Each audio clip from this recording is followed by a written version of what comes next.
Hi and welcome to the next video. Today we'll be looking at how to create a decision tree from a decision table.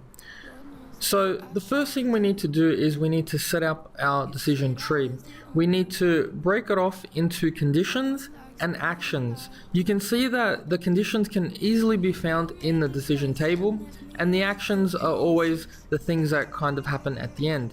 Then all we have to do it the long way is to just break up every option into all of its options. Now, in a lot of cases, you don't really need all the options, but in this scenario, we're just using it as an example.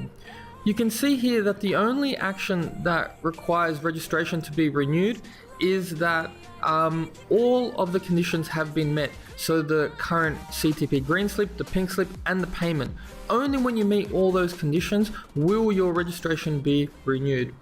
Anyways guys, thanks for watching, and I'll see you next time.